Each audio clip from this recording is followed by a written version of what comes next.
Welcome to another edition of 42 Straight Years In. On my crackhead update, the car date lady, she got caught out there in a guy's car. I guess his old lady, she lived in one of the units that's facing the parking lot, and she seen her get in his car. And I just had the patio door. I heard all the arguing. She called a car date lady the Jezebel spirit. They argued back and forth, and the security came out and broke them up. Car date lady got to be careful. She came over and talked to me later on. She see me on that patio. She's coming. And she said, they want to regulate me to be a side piece. She said, I ain't no side piece, I'm his main piece. She said, I don't know what she was mad about. Her husband can't get it up no way, so what was she mad about? He just gave me some money for nothing. I told the car date lady, you better be careful, man. Some of these females gonna get mad you stealing their husband. You doing the fool with their husband, they're gonna end up hurting you. Or you gonna hurt one of them. She said, she got this, she ain't worried about it. So that's my crackhead update. Y'all know what it is. Get your shanks out. And let's get ready to ride. Yeah, y'all follow me over on Patreon. The link will be in the description. I need my likes. Likes is up. They're up slightly, but I need more likes. Get off the bullshit and hit the like button. In this video, I'm just going to jump around on different subjects that's been in the comment section. One guy asked me, how do you know, if you're talking to a guy, how do you know if he's telling you a story, how do you know he didn't commit the crime? Most inmates, contrary to what people believe, do not sit up in a prison and tell another convict he didn't commit the crime. Why in the hell you telling me that? When I'm serving a life sentence, there's nothing I can do for you. I'm in the same boat you in. My situation may be worse than yours. So, got no reason to lie to me. These guys talk about their crimes all the time. Like I've said, my experience is, several of the guys been exonerated that I personally knew. And these guys, I don't care what the circumstance was, they say, hey, I ain't committed this crime, man. I didn't do this. They set me up. I'm poor. My family ain't got no money to hire no attorney. And I don't know what to do to help myself. So I'm stuck in here.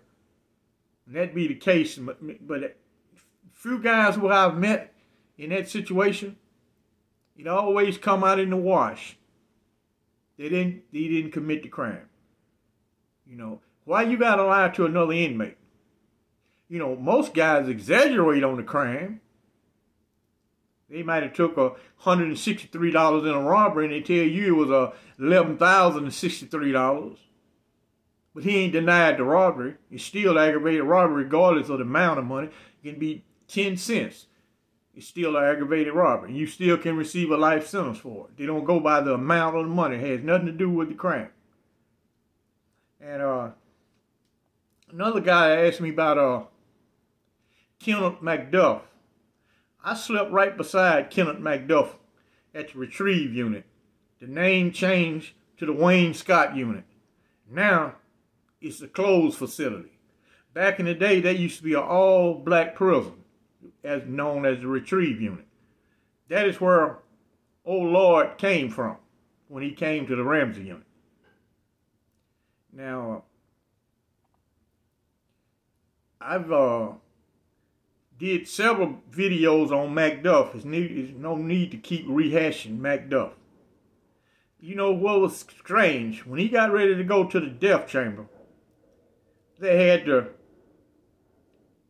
have a team to wrestle this guy down and drag him in the death chamber. He went in there screaming and hollering.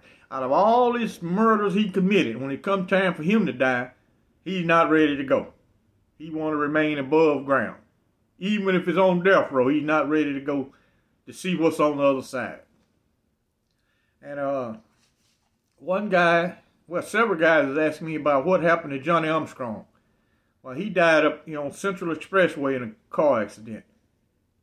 He got out and was doing good for himself. And got in a car accident and he killed him. And one subscriber asked me about Jimmy Lampkin. He used to be at the Eastham unit, strongest dude in Texas prison. He broke the world record for deadlift.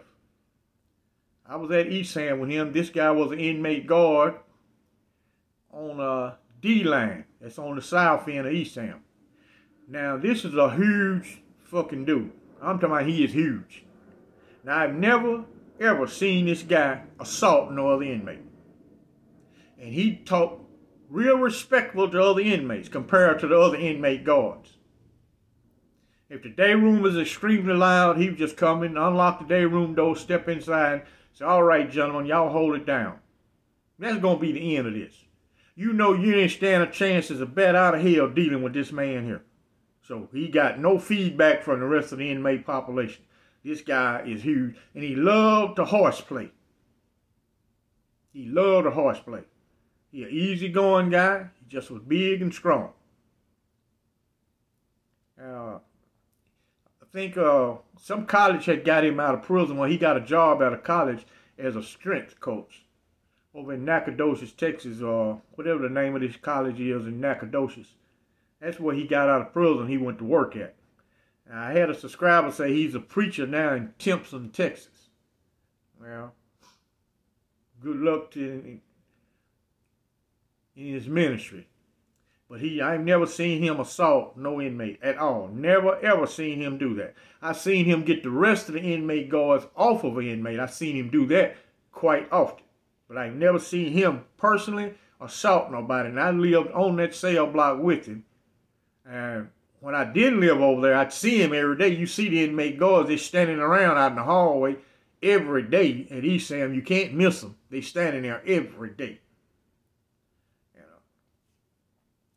And one guy asked me, said, how do you get a college degree in a Texas prison? Texas prison has contracts with several universities and junior colleges.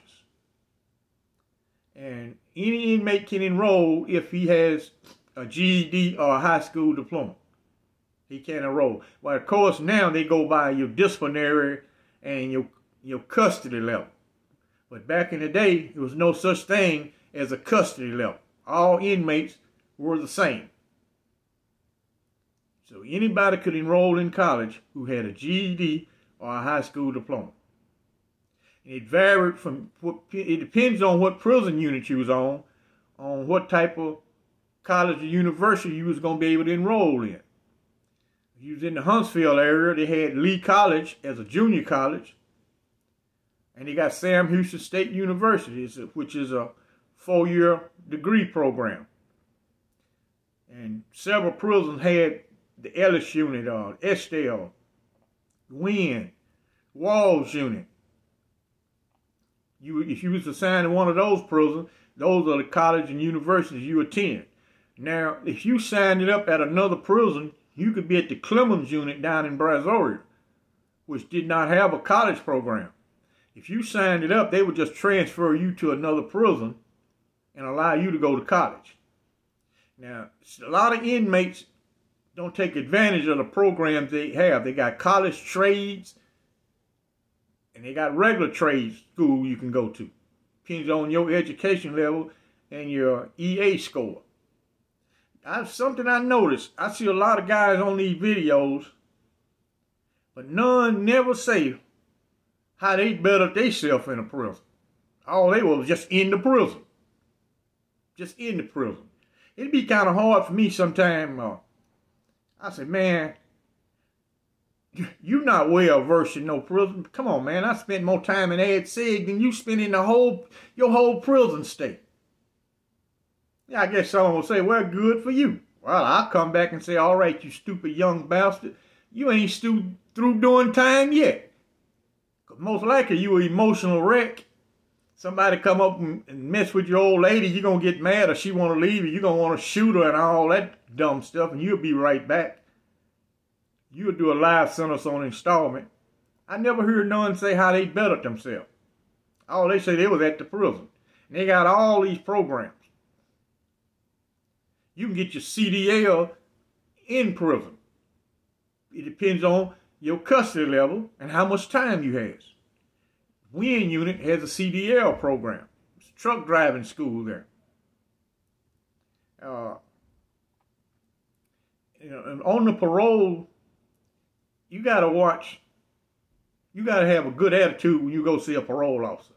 As soon as you walk in, the eyes are focused right on you. That per unit parole officer, she looking at you, or he looking. They watching your body language. They look at how you groom. A lot of the young guys are going there sagging, slouched down in the chair like he's at home. Man, come on, man. They writing that on the report. You're not going nowhere, dude. Nowhere. And certain way your body language and how you talking to the parole officer before the hearing start, they might test you. Just say something to you. Just watch your response. That'll get you criminal behavior pattern.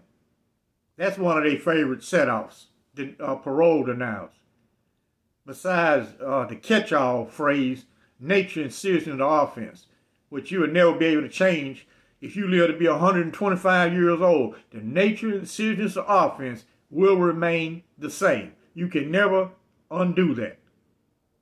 And that's one of their favorite reasons for set-off. Second reason, one of the other reasons is you use the weapon during the commission of the offense. And then now they use a catch-all. They mostly put this on everybody. Use a member of a gang or associated with a gang. Everybody got to be a gang member. That's one of the tricks they use at the Bolunsky unit. At the Bolunsky unit, when I was there, they try to place everyone in a gang. From day one you arrive at that prison, they try to put you inside of a gang. How they trap some young guys, they'll go by the city he's from and the neighborhood he lives in. They say, well, he live in this neighborhood. This is a Crip neighborhood. This is a Blood neighborhood if he's black. And they'll put him on the cell block with these guys. And they'll just watch you on the rec yard. Occasionally, guys be out on the rec yard. Gang officers just walk up with a camcorder and start recording the rec yard. Or they standing in front of the dining room. You going to chow. They look at who you eat with. Majority of the time, guys go to chow with their homeboys and their buddies. So you standing in the chow line with all Crips, you just told them you wasn't a Crip. A gang also walk right over there with a camera, start taking pictures. Say, you's a Crip now. Man, these just my homeboy. They ain't trying to hear nothing you talking about. They just gonna put you in a gang. They wanted, for some reason, they wanted everybody at Bolunsky in a gang. The guy asked me about death row. You know, I worked it on death row at Bolunsky unit. You do not just go around trying to make friends with these guys. I did a lot. I have already served a lot of time. You don't initiate no conversation with no inmate. Now, if they would talk to me, I would talk to them. If some of those guys don't want to hear nothing, you can look at the expression on his face. He ain't trying to hear nothing you talking about. And I got the same expression. I ain't trying to hear a damn thing he talking about. So it's a two-way street. I ain't never just go around trying to make friends with death row inmates. If they would talk to me, I would talk to them. Had one little guy, young. Well, he was young. He was from I think Newsom, Texas. And he hadn't been on death row that long. He had exhausted all his appeals. And I would go by his cell and talk to him occasionally. And they had moved him. I went to work one day. They had moved him to Death Watch, which is B-Pod at Bolunsky, 12 building. He's on Death Watch. That means 30 days you going to the execution chamber. And he had asked me, did I want all his personal belongings? I said, no, I got typewriter, I got all that stuff, man. I'm good, man. And he told me one day, about a week before he died, I was on B-Part cleaning up. He said, hey, man, I need you to do me a favor. He said, man, when I get out there, he said, you'll be somewhere around? I said, yeah, I'll be over there by the law library when they take you out. He said, man, say something to me, man. I don't want to break, man. He said, I don't want to break. Now, a lot of times, they kill those guys. I be right there at 10 building, which is the law library and the hospital. I be standing right there on the other side of the fence, looking at them load up in the van. Man, a lot of those guys leave out of death row crying. Now, they get themselves together when they make it to the walls unit. But they leave out of there crying. I've seen so many of them cry. And all the guys on A part and D part, they be tapping on the window. They look right out their window. They can see them loading you up on the van. They be tapping with their cup on the window. Tap, tap, tap, tap, tap, tap, tap. You hear all the death row inmates tapping. And they brought him out. The warden, 2 wardens, they standing over there talking and bullshit. Man, they so used to these executions, ain't no big deal to them. And they brought him out all shackled. He had his head down. Real sad, man. But this guy's young, man. He ain't been on death row maybe 8 years. They already finna kill him. Normally it's 10, 15 years, 20 years before they kill one of them. Depends on what type of attorney he got. And I was standing there looking. I see he getting ready to cry. Everybody's afraid of the unknown. So I hollered out, Newsom, get your damn head up, man. He looked over at me. He started smiling, started singing a rap song. I don't give a damn. He started singing some old crazy-ass rap song. Just smiling. Man, come on, I ain't need to break it. I used to talk to him. I said, well, you done did what you did. You killed them people in a robbery. Ain't need to go on out crying like a girl, man. Go out like a man. You committed the crime as a man, die like a man. I imagine whenever you receive in the hereafter, they'll say, well, at least you admitted to your crime and you took your licks and now you're over here with us and we'll judge you on whatever. We don't know what happens in the hereafter. Everyone is afraid of the hereafter. I talk to a lot of guys that say not afraid of dying, he's just afraid of the unknown.